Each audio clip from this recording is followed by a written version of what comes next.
देखिए दोस्तों, अब तक आपको ये तो पता चल ही चुका होगा कि इस बार भी रेलवे के अंदर वेरियस ग्रुप डी मतलब लेवल 1 की पोस्ट के ऊपर 1 लाख प्लस वैकेंसीज आ रही हैं। और ये मैं अपनी तरफ से नहीं बता रहा हूं, बल्कि रेलवे की तरफ से ये अपडेट निकल के आया है। हाल ही में AIRF all India railway man federation के जो जनरल सेक्रेटरी है, उन्होंने इस बात की कंफर्मेशन करी है। तो आगे इस वीडियो में आने वाली इस बवाल वैकेंसी के रिगार्डिंग कंप्लीट डिटेल्स आपको प्रोवाइड करने वाला हूं। पोस्ट और वैकेंसीज के बारे में तो बात करेंगे, साथ ही इसका एलिजिबिलिटी क्राइटेरिया अच्छे से आपको समझाने वाला हूं। एग्जाम पैटर्न सिलेबस को डिस्कस करेंगे, फिजिकल टेस्ट के बारे में बात करेंगे, सिलेक्शन होने के बाद सैलरी क्या मिलती है जो कि पिछले साल के मुकाबले काफी ज्यादा बढ़ चुकी है। मतलब इस बार सैलरी भी आपको काफी बढ़िया देखने को मिलने वाली है। और सबसे इंपॉर्टेंट सवाल कि भैया एजुकेशन क्वालिफिकेशन क्या रहेगी, क्या ITI इसमें मैंडेटरी है, कंपलसरी है, या फिर 10th पास कैंडिडेट्स भी एलिजिबल हैं। तो ये डाउट भी आपका क्लियर करूंगा। तो चलिए एक हिंट आपको पहले ही दे दूं, रियली में गुड न्यूज है, सभी 10वीं पास कैंडिडेट्स वीडियो को पूरे ध्यान से आखिर तक जरूर देखिएगा। तो चलिए बहुत ज्यादा टाइम वेस्ट नहीं करते, फटाफट वीडियो शुरू करते हैं। तो चलिए एकदम शुरू से बात करते हैं।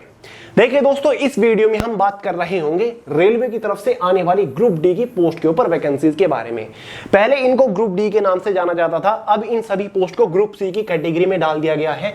ये हमारी लेवल 1 की पोस्ट होती है, सभी की सभी 1800 रुपए ग्रेड पे वाली पोस्ट है। इन पोस्ट का बेसिक पे 18,000 रुपए होता है। सिलेक्शन होने के बाद इनिशियल इन हैंड सैलरी आपको क्या मिलती है वो सारी जानकारी मैं आपको आगे दूंगा। ये तो जस्ट बेसिक पे है इन सभी पोस्ट का। देखिए दोस्तों, आने वाली इस वैकेंसी के लिए मेल और फीमेल दोनों ही कैटेगरी कैंडिडेट एलिजिबल है। एज लिमिट जनरल वालों के लिए 18 से 33 साल रखी जाती है, लेकिन इस बार एज में आपको 3 साल का रिलैक्सेशन मिल जाएगा। मतलब जनरल वालों के लिए एज लिमिट इस बार 18 से 36 साल रखी जाएगी। ओबीसी वालों को 3 साल का एज में रिलैक्सेशन होता है, ST/SC वालों को 5 साल का एज के अंदर रिलैक्सेशन होता है। इस बार टोटल नंबर ऑफ वैकेंसीज आपको अराउंड 1 लाख के आसपास देखने को मिल सकती है, क्योंकि फिलहाल आज की डेट तक रेलवे के अंदर 2,86,000 वैकेंसीज खाली है, और जिसमें से सबसे ज्यादा वैकेंसीज ग्रुप डी की पोस्ट के ऊपर ही खाली पड़ी हुई हैं। देखिए दोस्तों, वैकेंसीज कब आ रही है, ऑनलाइन फॉर्म कब स्टार्ट होंगे, ये सारी जानकारी मैं आपको आगे दूंगा। पहले बात कर लेते हैं पोस्ट वाइज क्वालिफिकेशन के बारे में, क्योंकि लेवल 1 के अंदर आपको 18 से 20 अलग अलग पोस्ट देखने को मिलती है। देखिए दोस्तों, एक इसमें हमारी पोस्ट होती है असिस्टेंट वर्कशॉप की, जो कि मैकेनिकल डिपार्टमेंट की पोस्ट है, और उसके लिए क्वालिफिकेशन मैंने यहां पर लिख दिया 10वीं पास और ITI मांगा जाता है। देखिए दोस्तों, ग्रुप डी की ये वैकेंसी 2018 और 19 में भी आई थी। तब इन सभी पोस्ट के लिए 10th पास कैंडिडेट्स एलिजिबल थे, लेकिन उसके बाद एक नोटिस निकाला गया जिसमें रेलवे ने कंफर्मेशन दी कि अब से जब भी ये वैकेंसी आएगी यहां पर ITI कंपलसरी हो जाएगा। काफी सारी पोस्ट के लिए, सभी पोस्ट के लिए नहीं, कुछ पोस्ट के लिए ITI को कंपलसरी करा जाएगा 10th के साथ साथ। लेकिन कंफ्यूजन तब और ज्यादा बढ़ जाता है जब कुछ ही महीने पहले रेलवे की एक हाई लेवल मीटिंग होती है और रेलवे कहता है कि ग्रुप डी की पोस्ट के ऊपर ITI कंपलसरी नहीं होगा, ITI को हम हटा देंगे। लेकिन दोस्तों, रेलवे की काफी सारी वेबसाइट्स के ऊपर एक नोटिस भी पड़ा है जिसमें ITI को कंपलसरी कहा गया है। तो ये अभी कंफ्यूजन में ही चल रहे हैं। लेकिन दोस्तों, फिर भी मैं आपको बता दूं, इस बार भी 90% चांसेस है कि इन सभी पोस्ट के लिए ITI कंपलसरी ना हो, ITI इस बार भी हटा दिया जाए। लेकिन जब तक कोई भी ऑफिशियल अपडेट नहीं आता, हम ये मान के चलेंगे कि भाई काफी सारी पोस्ट के ऊपर 10 प्लस ITI कंपलसरी होगा।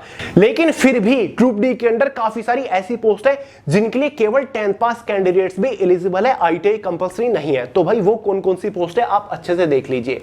एक हमारी असिस्टेंट ब्रिज की पोस्ट होगी, इंजीनियरिंग डिपार्टमेंट के अंदर है, 10th प्लस ITI मांगा जाएगा। Assistant CNW mechanical department 10th plus ITI। Assistant depot store की एक पोस्ट है, स्टोर डिपार्टमेंट की है, यहां पर 10th पास कैंडिडेट्स एलिजिबल होंगे, कोई भी ITI का सर्टिफिकेट नहीं मांगा जाता। असिस्टेंट लोकोसेट डीजल की मैकेनिकल डिपार्टमेंट की 10th प्लस ITI। असिस्टेंट लोकोसेट इलेक्ट्रिकल की 10th plus ITI। Assistant operations electrical की 10th प्लस ITI। पॉइंट्समैन की काफी बेहतरीन सी पोस्ट होती है जो कि ट्रैफिक डिपार्टमेंट की होती है, यहां पर 10th पास कैंडिडेट्स एलिजिबल है, कोई भी ITI का सर्टिफिकेट नहीं मांगा जाएगा। क्लियर है। असिस्टेंट सिग्नल और टेलीकॉम की है, सिग्नल और टेलीकम्युनिकेशन डिपार्टमेंट की पोस्ट है, 10वीं पास होता है, केवल 10वीं पास वाले एलिजिबल है, ITI कंपलसरी नहीं है। असिस्टेंट ट्रैक मशीन की इंजीनियरिंग डिपार्टमेंट के अंदर 10वीं पास और ITI मांगा जाता है। Assistant TL and AC workshop electrical department की 10वीं और ITI है। असिस्टेंट TRD इलेक्ट्रिकल डिपार्टमेंट की है, यहां पर भी ITI कंपलसरी है। असिस्टेंट वर्क्स की ITI कंपलसरी, एक इंजीनियरिंग डिपार्टमेंट है ITI कंपलसरी, एक हॉस्पिटल असिस्टेंट की पोस्ट है जो कि मेडिकल डिपार्टमेंट की है और यहां पर भी केवल 10वीं पास कैंडिडेट्स है एलिजिबल है, मतलब यहां पर भी कोई ITI सर्टिफिकेट कंपलसरी नहीं है। ट्रैक मेंटेनर ग्रेड 4 की पोस्ट होती है, सबसे ज्यादा वैकेंसी निकलती है, हर एक जोन से कम आपको 3 से 4 हजार वैकेंसीज देखने को मिलती है इस अकेली पोस्ट के ऊपर। यानी कि अगर ओवरऑल 1 लाख भी वैकेंसीज निकल रही है तो लगभग आपको 50,000 वैकेंसीज अकेली ट्रैक मेंटेनर ग्रेड 4 की पोस्ट के ऊपर देखने को मिल जाएगी। 10वीं पास और ITI यहां पर कंपलसरी होता है।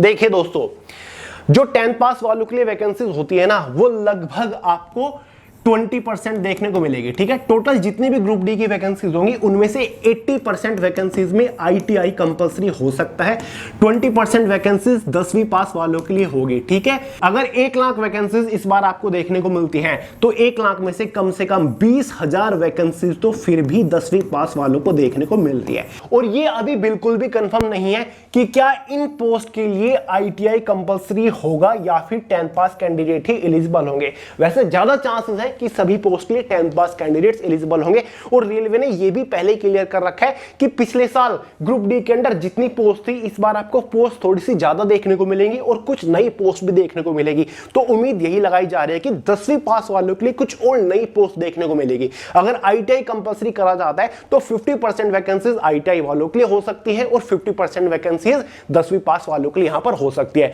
तो दोनों तरीकों की पोस्ट इस बार आपको देखने को मिलने वाली है ग्रुप डी के अंदर। तो टेंशन बिल्कुल भी नहीं लेनी, अपना फोकस के साथ प्रिपरेशन करते रहिए पॉजिटिव माइंडसेट के साथ, क्योंकि आपके लिए फिर भी काफी सारी पोस्ट के ऊपर वैकेंसीज है 10वीं वालों के लिए। ये नहीं कि सभी पोस्ट के लिए ITI यहां पर कंपलसरी है, सभी पोस्ट के लिए नहीं है, कुछ पोस्ट के लिए ITI कंपलसरी होगा। अब बात करते हैं सिलेक्शन प्रोसीजर के बारे में। सिलेक्शन प्रोसीजर काफी शॉर्ट है, 3 स्टेज के ऊपर टिका हुआ है। स्टेज फर्स्ट में CBT computer based exam conduct कराया जाएगा, दूसरी स्टेज में आपका फिजिकल टेस्ट होता है और तीसरी स्टेज में आपका एक मेडिकल टेस्ट होता है। इसके एग्जाम में 4 सब्जेक्ट से क्वेश्चंस पूछे जाएंगे। फर्स्ट सब्जेक्ट है जनरल साइंस जिससे 25 क्वेश्चन आएंगे 25 नंबर के अंदर। सेकंड मैथमेटिक्स है 25 क्वेश्चन 25 नंबर के अंदर। Third general intelligence and reasoning है 30 क्वेश्चन 30 नंबर के अंदर।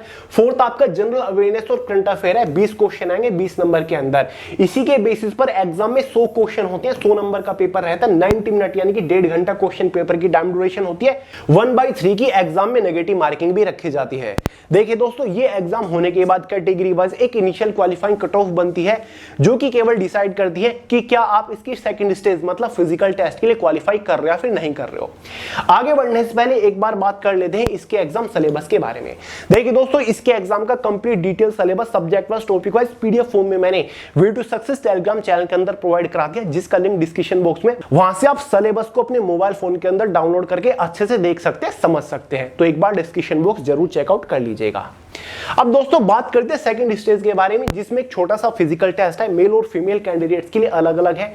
मेल कैंडिडेट्स को 35 kg वेट कैरी करना होगा और 100 मीटर्स की डिस्टेंस कवर करनी होगी 2 मिनट के अंदर। 35 किलो का वेट आपको लेकर चलना होगा या फिर दौड़ना होगा, 100 मीटर की डिस्टेंस है 2 मिनट के अंदर। फीमेल कैंडिडेट्स का वेट जो होगा वो 20 kg होगा, जो कि आपको अपनी कंधे पर लेना होता है और 100 मीटर्स की आपकी डिस्टेंस है और 2 मिनट के अंदर आपको वो पूरी करनी है। क्लियर है? वहीं पर मेल कैंडिडेट्स के लिए एक और छोटी सी रनिंग क्या है, वॉकिंग ही है, चलना ही है। 1000 मीटर 1 किलोमीटर आपको चल के दिखाना होगा 4 मिनट 15 सेकंड के अंदर। फीमेल कैंडिडेट्स के लिए 1 किलोमीटर है 5 मिनट 40 सेकंड के अंदर वो आपको कवर करनी है। ये जो आपका फिजिकल टेस्ट है क्वालिफाइंग नेचर होता है, कोई भी आपको एक्स्ट्रा एडिशनल मार्क नहीं दिए जाते।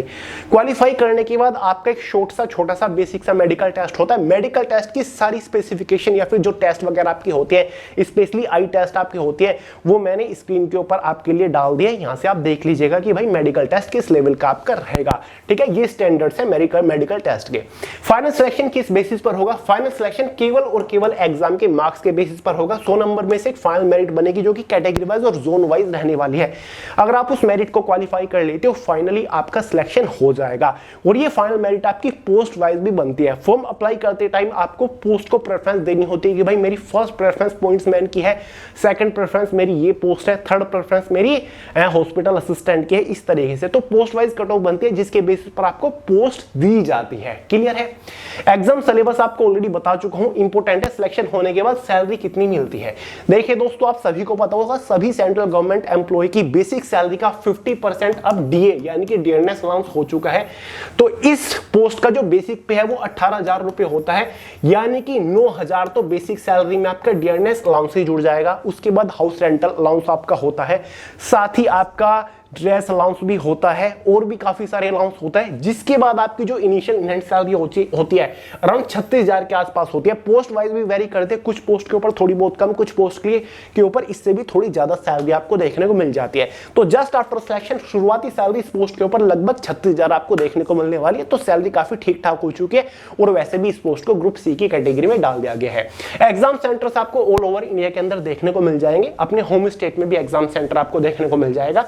जो प्रोफाइल आपको पता ही है, जो जॉब का नेचर है, जिस भी डिपार्टमेंट के अंदर आपकी जॉब लगेगी, जिस भी पोस्ट के ऊपर, देखिए ये सभी पोस्ट हैं और वो पोस्ट कौन से डिपार्टमेंट के अंदर लाई करता है। अगर आपका असिस्टेंट ब्रिज है, इंजीनियरिंग डिपार्टमेंट है, असिस्टेंट वर्कशॉप है, मैकेनिकल डिपार्टमेंट है, तो यार उस डिपार्टमेंट के अंदर वही आपको काम करना पड़ेगा। टेक्निकल काम आपको करना पड़ता है, मैकेनिकल तो मैकेनिकल, इलेक्ट्रिकल तो इलेक्ट्रिकल, मेडिकल तो भाई मेडिकल, ठीक है, ये आपको काम करना होता है।